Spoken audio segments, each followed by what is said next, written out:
Hello student, स्वागत करता हूं आप सभी का ज्ञान स्टडीज एकेडमी यूट्यूब चैनल में।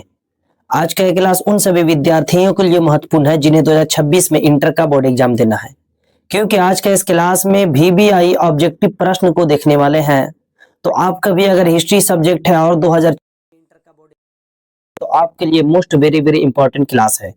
इसलिए क्लास में पूरी तरीके से बने रहिएगा और चैनल पे अगर नए हैं तो इसे सब्सक्राइब कर लें और क्लास अगर तो इसे लाइक। तो देखिए, बिना समय को बर्बाद किए ही शुरू करते हैं दोस्तों आज का इस सेशन को। देखेंगे, पहला प्रश्न है, हड़प्पा सभ्यता किस नदी घाटी में विकसित हुई थी? तो ऑप्शन है गंगा, सिंधु, ब्रह्मपुत्र या यमुना। तो हड़प्पा सभ्यता किस नदी घाटी में? तो option number B Sindhu, option number B correct answer हो जाएंगे, याद कर लीजिएगा। तो ऑप्शन नंबर बी सिंधु याद रखना है दोस्तों। बढ़ते हैं अगले प्रश्न की ओर। अगला प्रश्न है, हड़प्पा सभ्यता की खोज किस वर्ष हुई थी? 1901 में, 1921 में, 1935 या 1947। तो हड़प्पा सभ्यता की खोज 1921 में यानी कि की गई थी। और हड़प्पा सभ्यता की खोज की अगर बात करें कि हड़प्पा सभ्यता का खोज किसने किया था, तो याद रखेंगे किसका खोज जो है दयाराम साहनी ने किए थे, याद रखेंगे। बढ़ते हैं अगले प्रश्न की ओर, देखते हैं अगला प्रश्न क्या है।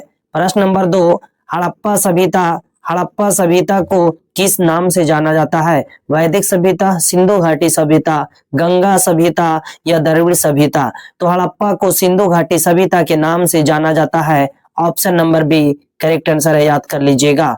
बढ़ते हैं अगले प्रश्न की ओर। अगला प्रश्न है, हड़प्पा सभ्यता का प्रमुख नगर कौन सा था?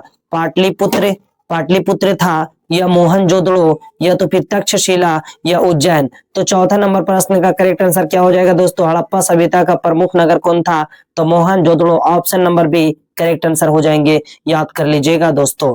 बढ़ते हैं अगले प्रश्न की ओर, देखते हैं अगला प्रश्न क्या है। अगला प्रश्न है प्रश्न नंबर 5। कहा जा रहा कि हड़प्पा सभ्यता के लोग किस धातु का प्रयोग करते थे? हड़प्पा सभ्यता का लोग किस धातु का प्रयोग करते थे? देखेंगे, ऑप्शन नंबर ए है, ऑप्शन ए में है लोहा का या तांबा का या कांसा का या एल्युमिनियम का। तो पांचवा नंबर प्रश्न का करेक्ट आंसर हो जाएगा जो कांसा, option number C correct answer. अगर पूछा जाए कि सिंधु वासियों को किस धातु का ज्ञान नहीं था, तो लोहा का ज्ञान नहीं था, और किस धातु का प्रयोग करते थे, तो कांसे का प्रयोग करते थे, option number C correct answer. बढ़ते हैं अगले प्रश्न की ओर दोस्तों। अगर आपको 2026 में इंटर का बोर्ड एग्जाम देना है तो आपके लिए मोस्ट VBI ऑब्जेक्टिव प्रश्न है दोस्तों। क्लास अगर अच्छा लग रहा है तो इसे लाइक जरूर से जरूर कर दीजिएगा। देखते हैं प्रश्न है, मोहनजोदड़ो का अर्थ क्या है? मृतकों का टीला, देवताओं का नगर, व्यापारिक नगर या सैनिक नगर। तो ऑप्शन नंबर ए मृतकों का टीला करेक्ट आंसर हो जाएंगे, याद कर लीजिएगा। बढ़ते हैं अगले प्रश्न की ओर। अगला प्रश्न है प्रश्न नंबर 7। हड़प्पा सभ्यता की लिपि कैसी थी? वर्णमाला, चित्रलिपि, ब्राह्मी या खरोष्ठी। तो 7वां नंबर प्रश्न का करेक्ट आंसर हो जाएगा दोस्तों चित्रलिपि, याद कर लीजिएगा, option number B correct answer हो जाएंगे। बढ़ते हैं अगले प्रश्न की ओर। अगला प्रश्न है, हड़प्पा सभ्यता के लोग मुख्यतः किस पेशे से जुड़े थे? शिकार, कृषि या मछली पालन या खनन। तो 8वां नंबर प्रश्न का करेक्ट आंसर हो जाएगा कृषि, option number B correct answer हो जाएंगे, याद कर लीजिएगा। बढ़ते हैं अगले प्रश्न की ओर दोस्तों। अगला प्रश्न क्या है? प्रश्न नंबर 9। हड़प्पा सभ्यता के घर किस से बने होते थे? कच्ची ईंट से बने होते थे, या लकड़ी से बने होते थे, या पक्की ईंट से या पत्थर से। तो ऑप्शन नंबर सी पक्की ईंट से करेक्ट आंसर हो जाएंगे दोस्तों।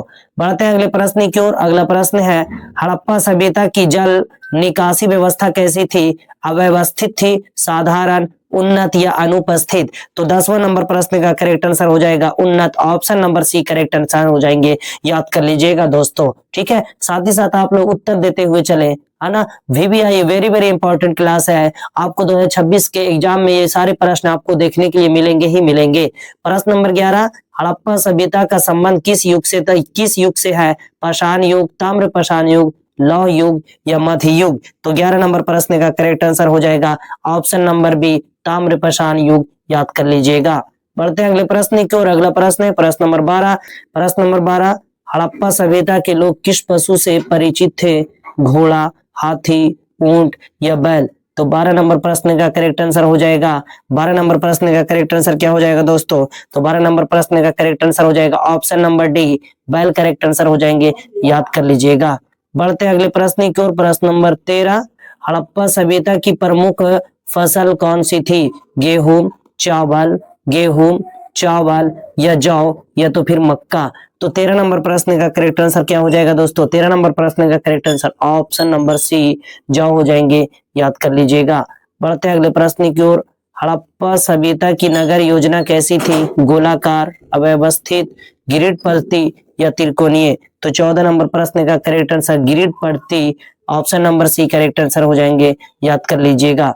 बढ़ते हैं अगले प्रश्न की ओर। प्रश्न नंबर 15, हड़प्पा सभ्यता में किस प्रकार की अर्थव्यवस्था थी? सिक्का आधारित, वस्तु विनिमय, कागजी मुद्रा या डिजिटल?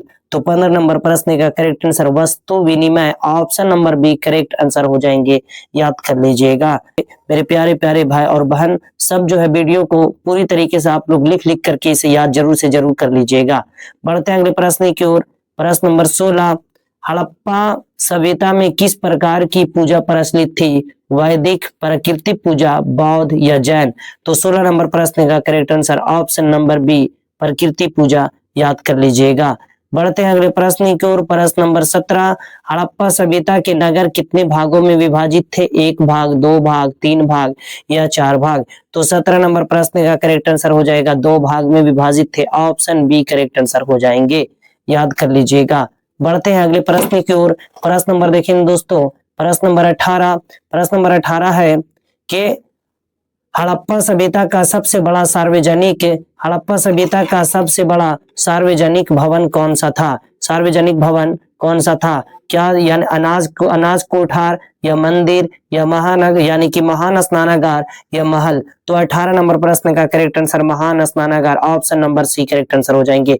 अगर पूछा जाए कि हड़प्पा सभ्यता में महान स्नानागार के अवशेष कहाँ से मिले हैं, तो याद रखेंगे मोहनजोदड़ो से। कहाँ से? तो मोहनजोदड़ो याद रखेंगे दोस्तों, है ना, मोहनजोदड़ो करेक्ट आंसर हो जाएंगे।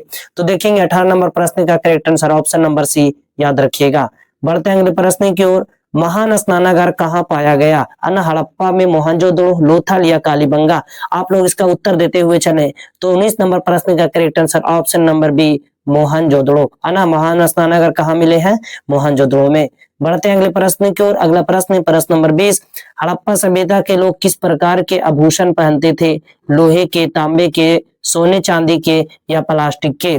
तो 20 नंबर प्रश्न का करेक्ट आंसर हो जाएगा सोने और चांदी, option number C correct answer हो जाएंगे। बढ़ते हैं अगले प्रश्न की ओर। अगला प्रश्न है दोस्तों 21 नंबर प्रश्न में, हड़प्पा सभ्यता के पतन का एक कारण क्या माना जाता है? बाढ़, आक्रमण या तो महामारी या उपयुक्त सभी, है ना? तो इसका कारण जो उपयुक्त सभी को माना जाता है, ऑप्शन ए बी सी सभी को माना जाता है, इसलिए option number D correct answer हो जाएंगे। ठीक है, बढ़ते हैं अगले प्रश्न की ओर। अगला प्रश्न है हड़प्पा सभ्यता में व्यापार कैसे होता था?